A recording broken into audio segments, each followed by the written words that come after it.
thank you. Thank you for coming out. It is a big night tonight, isn't it? Yes. What's going on tonight? This lecture. Oh, you're so sweet. Brownie points. Frontline. I don't know, 8 o'clock, the big drawing. Isn't the big drawing tonight for the Red Sox? Yeah, if you're not, 8 o'clock. 8 o'clock. Okay. That would be my laptop. Yay. Let's see, give it a minute to Connect, yes. So my name is indeed Star. In case anyone was wondering, it's my real name. I am local Boston, so Star Dargan becomes what in Boston speak? Star. Yeah, so I am Star Dargan. Star, that's me, yes. And it is my real name. I have a birth certificate. I can prove it to you, okay? So it's not a stripper name. And my parents are not hippies. I'm too old for my parents to be hippies, okay? It is my real name, so I'll start there. And it is a horrible, horrible name to give someone who was born in this area who is very shy and very quiet. So can you imagine having the name Star? What do people say to you if you have a name like Star? What do you think? So, right. Get to the point. Get to the point. They sing. A couple weeks ago, one of the cashiers started singing Star of the Day to me. And all of Market Basket stopped and had to pay attention. None of these people know. It's an age thing. It's an age thing. Yeah. Or Twinkle, Twinkle, Little Star. They know that one, right? There we go. Thank you. All right. So I was going to tell you my story in collaboration. So I do know the speaker that you have next month. I work with her. I've been working with Ginny for about 10 years at Boston University. And she is really wonderful, really wonderful. So I do recommend if you can get to that. She's a great person to work with, Ginny, Dr. Grimman. So I'm going to tell you about collaboration. So the reason, there's a point I tell you about my name, Star. Really, I was so shy that my mother made me make friends. I had no friends until 3rd grade because I was perfectly happy to sit and read and have no friends. So what does a reasonably smart person in this area do for a career that has to support themselves? They become a software engineer, right? Because what do software engineers do? They sit and program and they don't have to talk to anybody, right? So I did that. I got a software engineering degree. It was easy. It was fun. I worked in the basement of a building. It was a research and development group. And in research and development groups, it was a speech technology group back in the 80s. Okay, it was great. People would bring algorithms in and I'd do all sorts of stuff until something happened and I decided I no longer could stay in this group. So on my way out of this group, my boss, who I didn't really like very much, and if you're in a research group, he says, here, you need to do this project. Projects weren't good because you had to collaborate in projects, right? You have to work with other people. So I only had 2 weeks left, and he said, nobody else wants this project. You take it. I'm like, okay. I couldn't say no. I was very shy, very quiet. And he said, you've got to collaborate and work with this company called Kurzweil. Kurzweil is a synthesizer, a musical synthesizer. So I had 2 weeks. I had a technician, a hardware engineer, a software engineer, and 2 people from this company called Kurzweil. And I had to write, let's see if the laser pointer, oh, this one, the laser pointer works. Is this the one that works here? Let's see.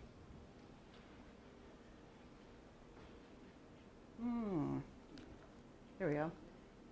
So see that little thing on the right side, that screen, that computer on the right side? So that was the software I did. So basically, Stevie Wonder was showing up at the Boston Park Plaza, and I had to connect the box, which was a text-to-speech machine, to the Kurzweil synthesizer, and have it so Stevie Wonder, who's blind, could type, and the synthesizer would talk to him. So in 2 weeks, I did that project and did huge collaboration. I was forced to collaborate, and we got it done, and it was great. And I worked on the project for the next 6 months because I stayed at the company but went to another group. So that was my story of collaboration. So from that point forward, I realized that to move ahead, you have to collaborate. Okay? So I teach that a lot. It's not easy.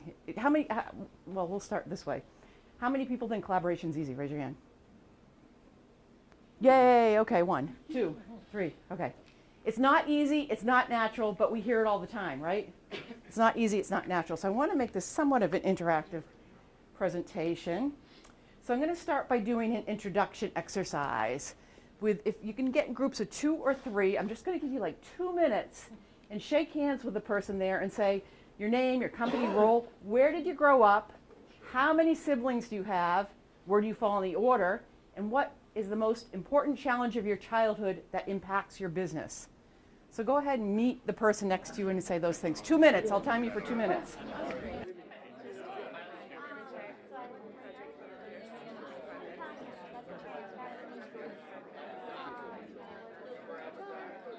So if I could have your attention, could I have your attention?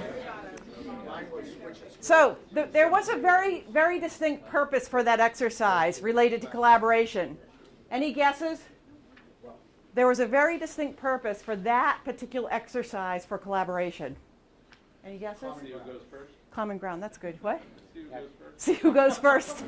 You have to listen. You have to listen, that's true. Yeah, and ask each other. So this is actually an exercise that NASA uses when they introduce new astronauts to the world. If you YouTube some astronauts, they'll say, "Hi, my name is Astronaut Star. I grew up in Acton, Mass. I have a younger sibling. I always wanted to be an astronaut, and I love math. So when I was a kid, I loved math, and I use that today." The reason, you could look up, it's an exercise from the 5 dysfunctions of teams. If you make someone human, if they are a real person, they grew up somewhere, they have siblings, they have childhood lessons, you are more likely to build trust and collaborate. The quicker you can make someone human, the quicker you can collaborate and build trust. So it's a really simple 1-minute exercise. This is great for virtual teams too, by the way. I've used this on virtual teams. And here's a little tip on collaboration. Start your virtual team meeting with something kind of personal. What holiday are you looking forward to? Or, you know, whatever it is. Make them human, not a disconnected voice. Video is great too. So that was the purpose of that exercise. Okay? And plus they told me to make it more interactive, and I like it. Excellent job. Well, thank you. So collaboration, here is the official definition. A purposeful relationship. So when you hear the word purposeful, okay, there's a point in which all parties strategically choose to cooperate in order to accomplish a shared outcome. Sound about right? You don't have to like each other. You don't have to be friends. You don't have to keep the relationship up. That's collaboration. Of course, not everybody chooses to be on a project team. Sometimes you're assigned. That's right. That's right. Absolutely. And you still need some work from them, right? So the more you make them human, Yeah. that's true. The more you make them human, the more, well, we'll get there. We'll get there. So I want to tell you a story. And I hope everyone has a handout now. All right, so I hope I can tell the story without you adding to it, because I'm going to ad-lib a little. Okay, all right. It's okay. It's all right. You need a handout. Handouts. There were some that went back there. Extras are there? All right, so I know it's hard to imagine, but there is a Red Sox game tonight, okay? And pretend it was about 40 years ago. 40 years ago, if you remember, if you were at Boston University, there used to be 5 roads that came into one, and you had to like all just fight. You're smiling. You remember this? Yes. 5 roads. It wasn't a rotary. There wasn't traffic lights. 5 roads. They just kind of like smashed into one, and only one lane would go over the bridge to get you to the park. I see some people remembering this. So can you imagine that? 5 lanes coming into one, no traffic lights, no rotary, and there's only one lane that goes over the Mass Pike to get to the game. All right? So this chart that you're looking at up here, which kind of relates to what you have down there, is that this is an XY grid, if you think of it that way. So on the Y side, we have concern for task. Typically, project managers, accountants, engineers, I'm generalizing, not true for everybody, okay, really care about tasks, getting stuff done, like is it done, when will it be done, when will it happen, right? Okay? So now imagine that you care about the task, high task, low relationship. And you want to get to that Red Sox game because only one car can go over the bridge at one time. And you need to get there because the game's going to start. What do? And you're a competitive person. Care about the task, not about relationship. Lean on the horn. You what? Lean on the horn. Lean on the horn, put your foot on the gas. I mean, I even have a friend who has a city car. They have 2 cars. One you drive in the city because it can get hit, right?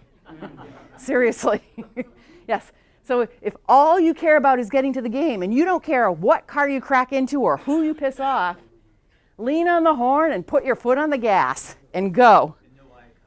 No eye contact. That's right. No eye contact. Absolutely. That's compete. That's a natural style for some people. Okay? Now let me go down to, I'm going to go to accommodate. This is a golden retriever. If you've ever had a golden retriever, they're like, whatever you want, whatever you want, whatever you want. You know, yeah, I'll just follow you around. They're lovely, lovely dogs, lovely dogs. Accommodate, it's all about relationship, right? So imagine you're at this place, there's 5 cars, and all you care about the relationship is with all the other people at the park. What do? Let everybody ahead. Exactly. You go, no, you go, come on, everybody go. I don't want you to be late. Go ahead, right? So that was actually kind of normally my style. I had to work to overcome that to be a project manager, to let everyone else. So you don't get there, but everybody else wins. Relationship wins, right? All right, then we go to the turtle, the withdraw. You don't care about the relationship. You don't care about the task. So what do? Go home. The what? Don't even try to make it out. Just stay home. Stay in your shell, right? All right, then there's what I call the typical project manager. There's the compromise. This is typically what we do as project managers. What might you do if you're compromising in that situation, trying to get to the ballpark? Take turns, exactly.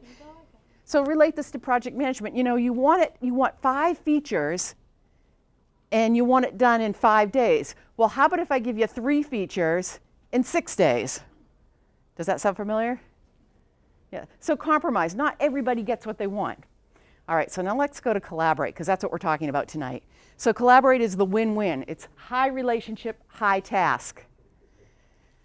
So what might a collaboration look like to get everyone wins? What might a collaboration look like? So I can envision, I'll tell you how I think it might look like, is that we all know who's coming to the game, and let's say we all know who the ticket holders are. It's like, okay, you're going to drive in and arrive at 1 o'clock, you're going to arrive at 2 o'clock, you're going to arrive at 3 o'clock, we're going to shut down the city of Boston, we're not going to let anybody except Red Sox people go into that, you're going to arrive at 4. Do you know how much hard work that is? Contact everyone, put a schedule in place, don't let other people come in. But the results? We all get there on time.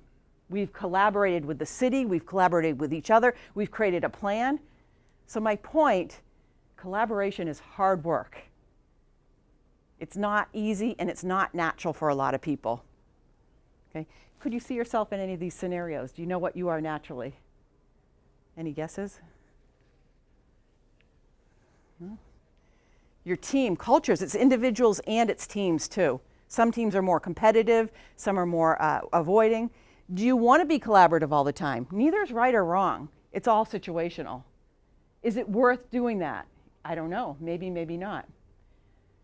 You know, so for example, in an emergency, guess what? Competition is the right thing. It's everybody get out now. Don't care about relationships. If you're trying to build a relationship, relationships are probably better. All right? So it's important to understand that the collaboration is hard. It's not easy and not natural. So actually, here's the chart that I handed out to you in case you are interested and you think about your style. This is just mapping it to DISC or Myers-Briggs. You know, it doesn't matter what you map it to, but just to get an idea of what my style is, what someone else's style is. You know, and there's a summary. I wanted you to have a summary of all the different types here too. That collaboration is everybody wins. Okay? All right, so I want to talk about this too. Agile and waterfall, what do you think? You guys are project managers. I haven't been a project manager in a long time. What's the latest on the debate? Listen to that laugh. What does that mean? What is that? What's in that laugh? The debate continues? I think from what I've seen, at least in software development, everyone's trying to move towards Agile, but nobody really knows what Agile is. Everyone just has their own interpretation of how they do Agile. So it ends up being just kind of a, not a free-for-all, but Free-for-all? interesting interpretation of what actually Agile is. Yes. Yeah, if you look up Agile, you get 100 different versions of it out there, and every company I've worked with has a different version, and yeah. So we understand waterfall. Go ahead. Well, for whatever it's worth, the PMI 6th edition Yes. has finally gotten itself to utter, or I should say print, the words Agile That's right. in the PMI guide. That's for right. the first time ever, so I think that that's A start. an indication of acceptance. Yep. Yep. So just an observation. I think the world needs both, in my opinion. You know, I'm assuming since most of you, how many are PMPs in here? pretty much everybody. Because you're here for the PDU, of course, of course. Ah, silly me, what was I thinking? So you get the you get the whole concept of the waterfall. You all know that that's ingrained in you if you have your PMP.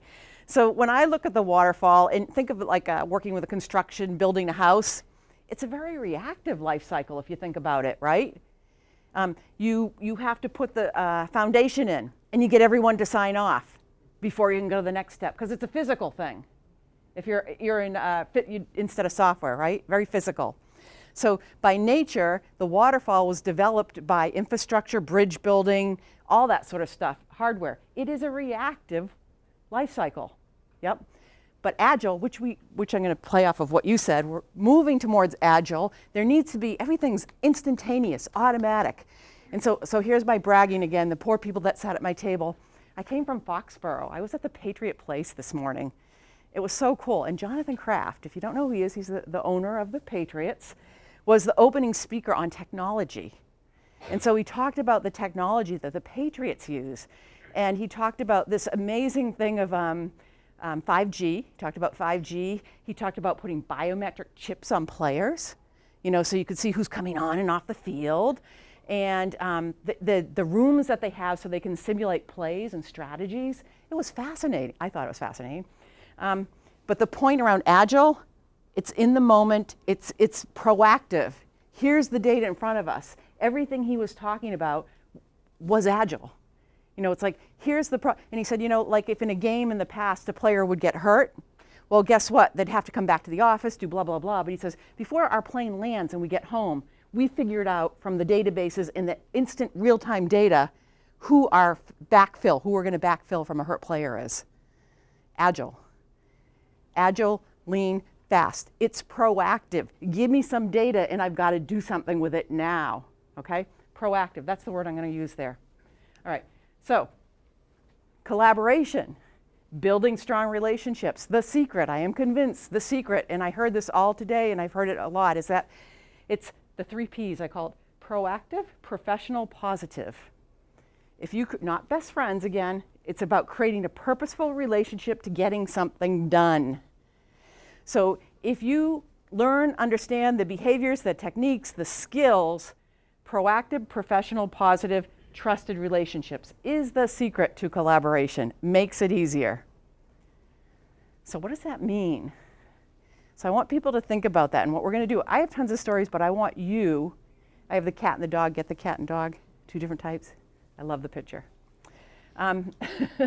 So rather than me tell you my stories, because I have lots of stories from project management and engineers, and I will tell you stories to fill in the gaps in the silence, but I want to hear some of your stories. So I want you to go back to the person that you had the conversation with, that you introduced yourself with. And Gracie, why don't you join one of the groups, this group of 2? Is that okay? And does everyone have a partner, or do you have a partner here?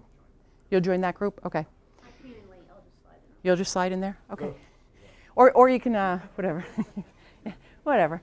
So I'm just going to give you, like 3 minutes. Tell me, what's your best tip to building proactive, not reactive?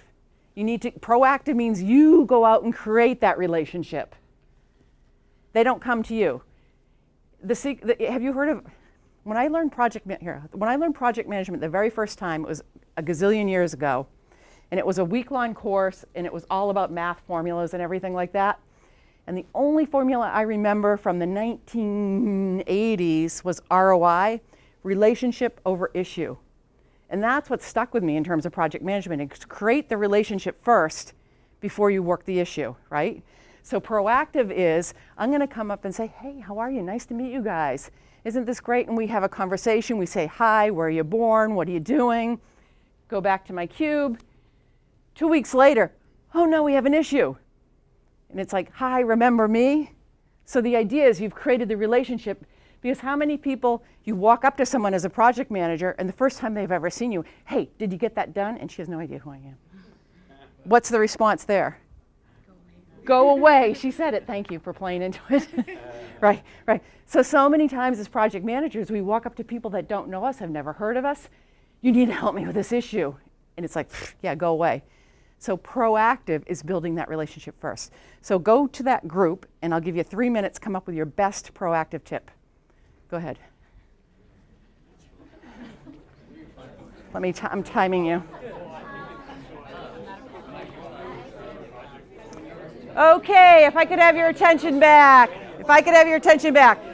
So let's get a couple of the brilliant ideas. Brilliant. Who wants to share? Okay, maybe, okay, it doesn't have to be brilliant. How about just good? Let's get a couple good ideas thrown out. Proactive. One thing I can say is I don't wait for the first time. So I was telling Al, even in the building, if I did not see this person before, Yep. I tried to say where this person How are is you? from. Right, that's So great. I tried to, because I wouldn't know whether I'm going to work with this person. Yes. There was no expectation. I do this also in my in my personal life. Reach out. Reach out to people, but my wife makes a comment that you will have some, selfishness Right. in you. I don't care, but I don't want to go to someone asking for help, but I would rather ask someone who's I'm already in touch with. That's The ROI, relationship over issue. right. So Yes. That's something I try to do, and if I know them before, yes, I still ask them about the family. Exactly. That's like great. that. So it's not natural to everybody. There's many people that I work as a coach that I have to say, go create this. That was one of the best tips that a coach gave someone. Go create, have coffee, say hi, reach out to somebody that you might not normally. And Yeah. we need the topic, so we have plenty of topics. Plenty of topics. Celtics, Patriots, good enough for you to Chit chat. have all So learn to chit chat. Exactly. I've taught people to chit chat. I'm not an expert at it, but learning chit chat's important. It starts the connections. That's great. One more, and we'll go to the next one. I find if you ask people about their families, the kids, people love talking Yeah. about bragging about their kids. It just breaks the ice. Family, again, the introduction, we did family, right? You were born someplace, you have a sibling. Yeah, okay, so here's another tip. Go back to your office. If you have nothing personal in your office, put something personal in it. I literally worked with a guy who got laid off every year and a half because he never had anything personal in his office. And he had no personal connections to anybody. And it was so easy to lay him off. I mean, it's sad and funny, but serious. Okay, so now I make sure when I'm working with someone, go put some pictures up. Put something, I'm joking, but it's true. Okay, so proactive. I have tons of hints. If you are an engineer and you love this web of influence, create the map of all the people you need to make a relationship that will help you succeed. And reach out to them on a regular basis. Intentionally do that. So I'm going to jump ahead here. I always say yes, chit chat, tea. Professional. All right, so I'm going to talk about professional. It's not best friends, but it's professional. What's your best tip to build professional relationships? The one I'll start you with is that what are the conversations that the people above you are having about companies and industries? What is the conversation about Agile and waterfall? What are the interesting conversations about security, Google, all that sort of stuff? Have something in the back of your mind that you're interested in that you can converse in. What's the company that does, is it Jira? Do you know Jira? It's yeah, you know Jira, okay. Yeah. Well, the company that makes Jira, Atlantia, yes, I went and told my husband about it. He looked it up, he bought stock in it, and they're his best stock in his portfolio. So that's some of my chit chat that I do around professional building. Okay, so now I'm going to give you 3 minutes again. Go ahead and go back and have a conversation about professional relationships. What's your tip that you might tell someone? Here's how you build a professional connection to collaborate. So go ahead. 2 minutes I'll give you. Okay, timer's done. So professional was a little bit harder for some.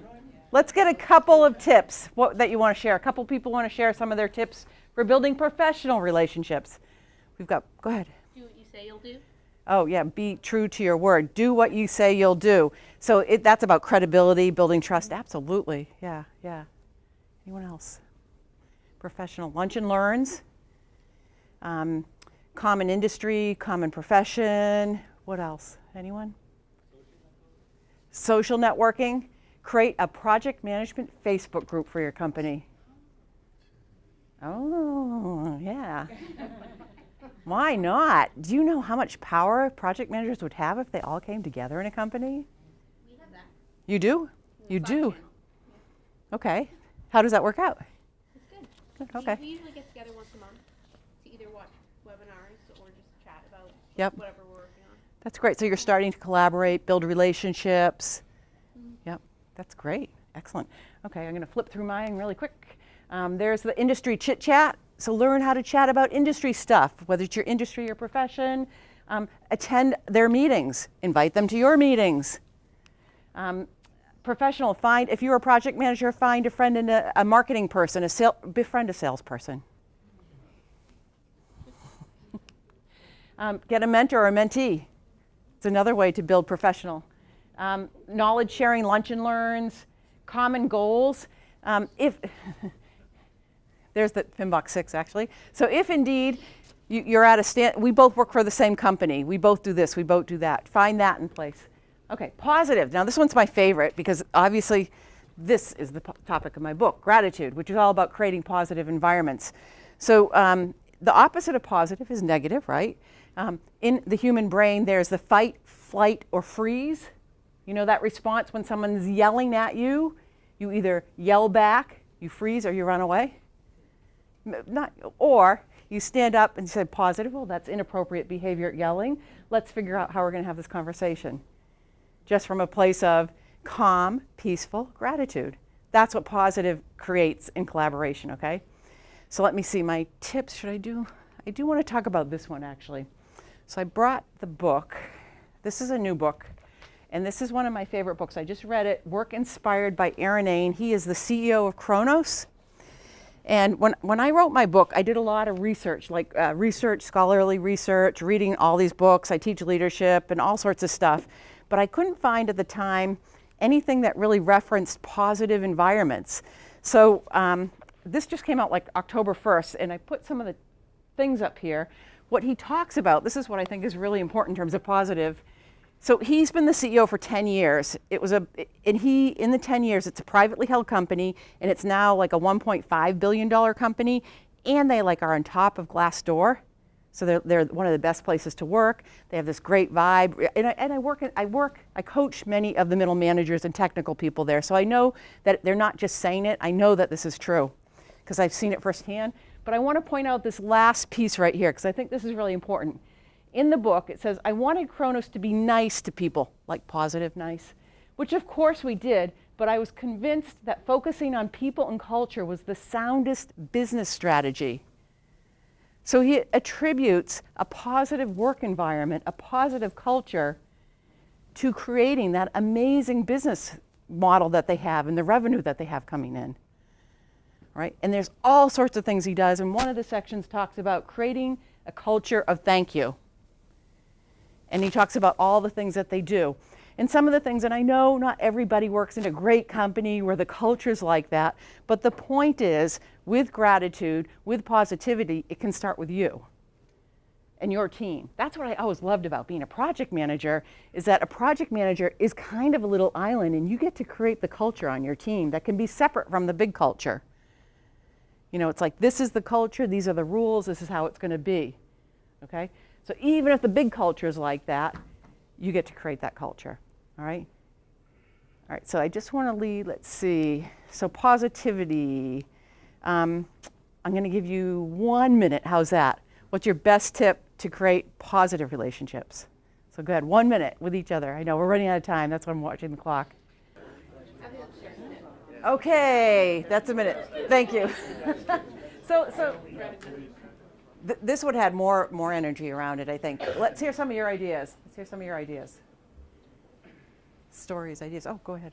And we're talking about assuming positive intent. I love it. A lot of times people come with a negative attitude. Yep. It's easy to think, oh, they're out to get me, and kind of reflect that back on them. But if you can step back and say, they might be coming from a rational standpoint, and you can try to have a conversation with them and build. So assume positive intent. Yeah. Right. So stay in that place of positivity yourself, rather than and catch it when you jump to the assumptions and the judgments. Yeah. That's a really big thing. At the core of it is catching it. Yeah. That's great. That's good. What else? I can add something related to it, which I happen to hear from my coach, is I happen to have this kind of emotional conversation or collaboration, I could Uh-huh. call it, That's great. with my other team members. So it's the same thing, positive intent, right? They're not trying to do or ask anything for their own personal purpose. So it's for the project. So she asked me to say, okay, it's for the sake of the project. So they're not going to gain anything out of this personally. So it's another way to look at it, right? As positive intent. Positive intent, and also it's a shared objective, shared goal. So we're all trying to work for Right. the project. So it's nothing bad. It's nothing personal.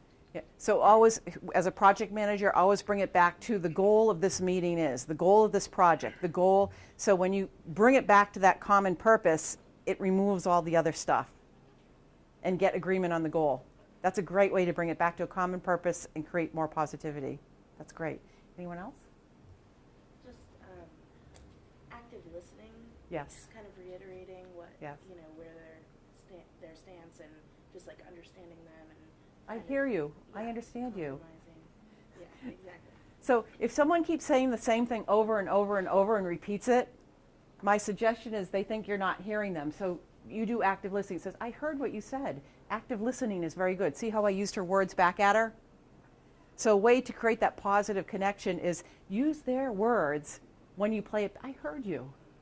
I heard you say this, this, and this, especially if they're repeating things over and over. That way they know you. Most people don't feel heard in meetings at all. And when people feel heard, it creates a more positive environment. So yeah, anything else? Oh, we got a lot now. We'll get one more, okay. On that same note, I just heard James Comey speak, Uh-huh. and he was talking about a conversation he had with Obama when he was in the White House. And he said that one thing he did was when he would talk to you or listen to you, he'd always make noises. He would grunt or just, I know what you, Acknowledgement, acknowledge. And people would open up. It would just like start free flowing. When you're quiet, people fill in the space and talk to you. But the noises brought it out. Yes. Right, Exactly. right. I hear you. It's like I hear you. Keep going, keep going, keep going. That's great. And there was another person. Yeah, we thought no gossip. Oh, and I if there agree. is an issue where that comes up where you're talking about somebody on a professional level, then you go and to that person or ask Direct. Go somebody directly else to the person. Yeah, to coach them, to bring Right. them back on the team. You don't want to separate anybody out from the team. That's right. So I have two things to say is that I agree. I hate gossip. I had to learn. I had to learn collaborate. The point of my Stevie Wonder story is I had to learn to collaboration. It didn't come naturally. And so I had to learn as a manager. People would complain about other people. And I had to learn to say, you know what, don't talk to me about this person until you have talked to them directly. And then if you do, two of you come to talk to me together. I had to learn to do that. So absolutely. But with the gossip, I have to tell you, it is important to listen to the gossip grapevine. You don't have to play into it. You don't have to forward it. But it's important to hear that. You know, I have a really quick story where I had a cost center, a bunch of money that I managed millions and millions of dollars.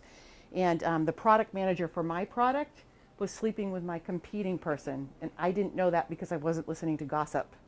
So my budget money was getting messed with on multiple ways. So I started my meeting by saying, you know what, I just want 2 minutes of gossip. Just tell me what you're hearing on the streets. I'm not going to report it. I'm not going to forward it. But I need to know what's going on to manage. Oh, I wanted to share that we actually didn't talk about as a group that I got in a book I read recently, which was Be the Thermostat, Not the Thermometer. Like, you can only manage your own energy That's right. and what you bring into a meeting or a room. And if you just do that, what's in your control. Stay you can calm, take right. That's what a lot of this is, yeah, absolutely. All right, so I'm going to flip through mine really quickly. Is that I showed that, right? Thank you notes. Who gets thank you notes anymore? Have you ever seen emails posted up on walls as opposed to if you send a thank you note or a tchotchke or something, people put it in their offices and keep it. I've done that. It works. It's amazing. Isn't it? People, I just saw these guys that the husband reads it to the wife. Like, Yeah. I got this note from Canada. It's like, oh, yeah, so see, even that was a note from Erin Ain to me. See, I kept it. So yeah, and those were my thank you notes. And learn how to positively interrupt. Interrupting is a skill. As a project manager, you have a duty to know how to interrupt in a positive way. Learn how to do it. It's a skill.